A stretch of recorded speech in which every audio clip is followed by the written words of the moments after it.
Hi and welcome to the vlog. Please mind the gap between the train and the platform. Apparently it's not up to me to speak.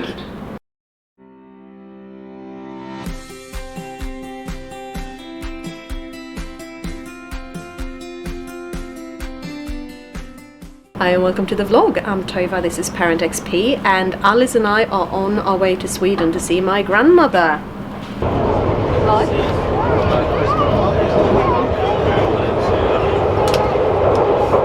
It is absolutely glorious here. It's quite cold, it's only a few degrees, but the sunshine!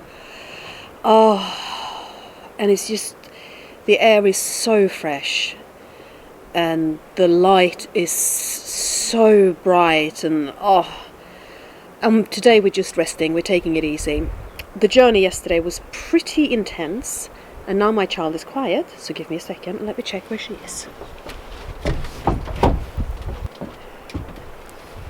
She's gone inside. Right, where was I? Yes, yesterday. The plane took off at 7:15. Do you like my prop? Which is past Alice's bedtime, and she obviously hadn't napped because it was a very exciting day, and she was so tired, and she'd had enough. Halfway through the flight she went, can we go home now? It's like, yeah, we'll just step off, slide down the wing. And she got quite upset. I mean, it's not fair to anybody to fly with a young child at that time. The only reason is because we could take the same flight as my mum and stepdad. Yeah, but we had the sweetest stewardess who gave her a pillow and a blanket, and we made a little bed off her seat, and out like a light. We landed in Gothenburg and had to go and get the car, and then it's a couple of hours drive down to my mum's place. We arrived home at midnight Swedish time. So today Alice she's a little bit off in her mood. She's still quite tired. She hated the winter overall. That was not popular. We were trying to take her down to the beach. And she wasn't really in the mood for the beach. But since then she's had lunch and she's perked up, and she's now walking around here on the veranda and exploring, and is actually quite happy. Hello. Ja, du får gå in om du vill. Du får gå in. Ska jag komma in? Yeah. Okay, I have to go in the house. So I know the light isn't perfect, but I've got bits and bobs I need to get done, and it's very late and it's absolutely black outside, as you can see actually through the window there. It gets very, very dark out here. We're still on day one in Sweden. We are at my mum's place, which is on the west coast, and we've been out down by the sea today, and we've been breathing a lot of fresh air, and it's been amazing. And tomorrow we're going to go up to my grandma's. When I started this series, I said I was going to talk about the kinds of things that have to be in place for me to be able to do my selfish things. And well, I've gone to Sweden and left Rob at home with Elin. So what kinds of things had to be in place? Well, I had to take Alice with me. I couldn't exactly leave him with both kids for a week. If I had done that, I would have had to make sure that I had an overnight carer for that whole time, or Alice away overnight for that whole time. Because what if Elin gets ill? You have to have another adult at home available for Elin. And talking about what if Elin gets ill, one of the things that kind of has to be in place is that Elin is well. Well,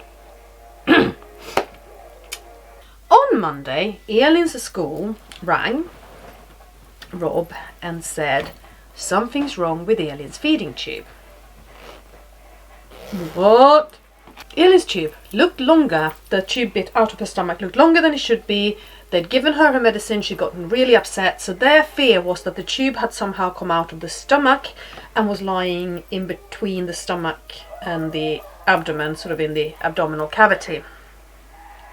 This is not a good thing. So Rob picked Elin up from school, and then he took her down to A&E. And then it was hurry up and wait, because, you know, A&E. Eventually, Elin was sent down for an X-ray, and then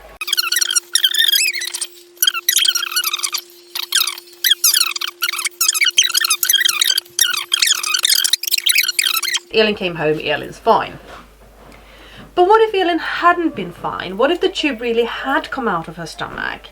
Then she would have been in our local hospital on IV drip until Adam Brooks, oh gosh, had an operation spot for her and a bed for her, which could take several days, and then it would have been an operation under general anesthetics, and then Elin would have had the recovery from that, which for her takes a long time and is really difficult. And could I have gone to Sweden?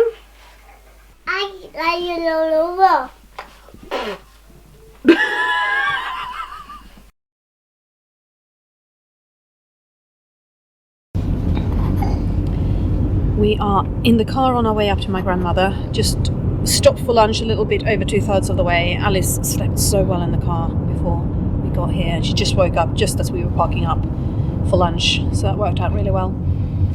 So it's a dull grey rainy day, which we appreciate for a day on being on the road, in contrast to yesterday when we were chilling out at home and we had glorious sunshine. So it worked out perfectly. So we've got the last little bit left of this drive, and then grandma time. And then it was indeed grandma time, and my mom even left for a bit to go and shop for a few bits and pieces, to leave me and mormor, Swedish for grandmother, alone to catch up a little bit with each other, and for mormor to get to know Alice, and for Alice to completely thrash and ruin all of my grandmother's skeins of yarn, which I didn't want to allow her to do, but my grandmother went, "Oh, but she's having so much fun," and I find it really therapeutic to untangle yarn. And well, if you're gonna say silly things like that, Grandma, I think you only have yourself to blame. Det låter ju Alice. Ja, men titta vad roligt hon har. Ja, hon har jätteroligt. Vad min mormor är snäll som låter dig göra så här, du, trasselfian. Ja, men när man ser hur ungen trivs. Ja. So we had a long chat, caught up with each other. My mom came back and we sorted out some food, and then my uncle turned up with his dog Isa, and the love between the dog Isa and Alice was instant and mutual. Wow, those two together, it was wonderful to see.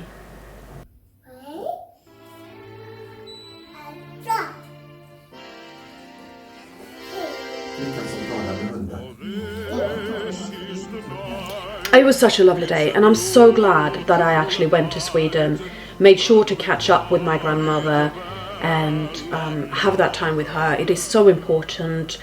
The next morning, after having spent the night in a hotel in a nearby town, my mum dropped me off at a lady called Sally. Now, Sally is my dad's best friend, or was my dad's best friend, and she lives in rural Sweden. It's as Swedish as it gets. Absolutely beautiful there.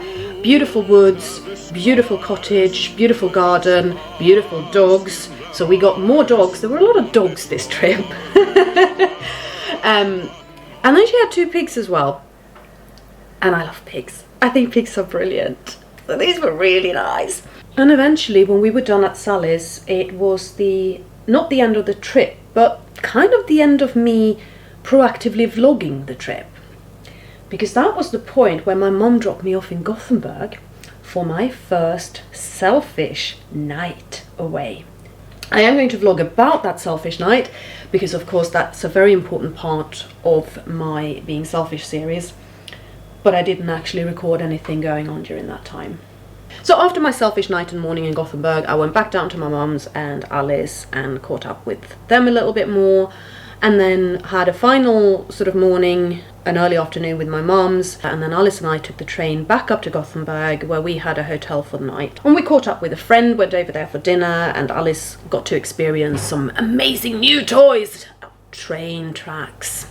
Gonna have to get her a train track, I think. And then we got on the bus out to the airport, and then you have the whole waiting thing at the airport to contend with. But actually, a really cool thing about Landvetter Airport is that they got this playground area right by the gate for the plane to London. So that's what we did. Well, Alice did. She played around there for a bit, had a good time, and then we came home. So that's it for this vlog. I really hope you've enjoyed it. Thank you so much, and we will see you again for the next installment of the Selfish series.